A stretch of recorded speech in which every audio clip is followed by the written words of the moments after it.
Some essential workers in Oregon could be pocketing up to $1,000 in the near future. That's because state Democrats are reviving a bill that would provide essential workers who stayed on the job through the pandemic with a one-time stimulus payment. Fox 2's Mia Villanueva has details and reaction to the legislation. Essential workers have shown up on the front lines throughout the course of the pandemic. The state representative co-sponsoring the bill says some of those workers did not receive additional compensation or hazard pay for showing up to their jobs. And she says it's time they get repaid for their hard work. Oregon Democratic representatives are taking up an initiative to put money in the pockets of essential workers.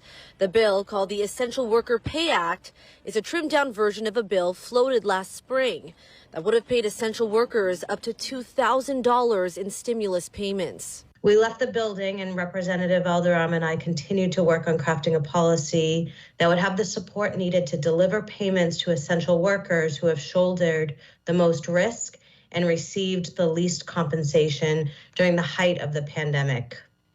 And we're now ready to do this right. The revised proposal, co-sponsored by state representatives Andrea Valderrama and Rachel Prusak, would instead pay those workers a one-time payment of up to $1,000.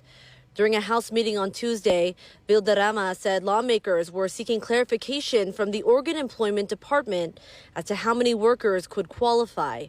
Initial numbers show at least 230,000 workers would meet the criteria for payment.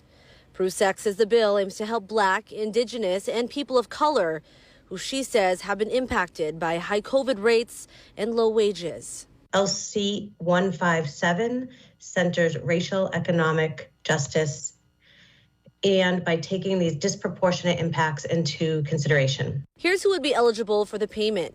People whose jobs are classified as medium to high risk by the Occupational Health and Safety Administration, who worked at least 20 hours per week in person from April to December of 2020. They have to have made less than $22 an hour, or about $43,000 a year, and have received no bonus or hazard pay from the state. Oregonians we spoke with were split on the proposal. They were out there in the trenches when everybody else was able to stay home, and they had to be there, and they gave us, groceries. They were there stocking shelves, so I totally support it.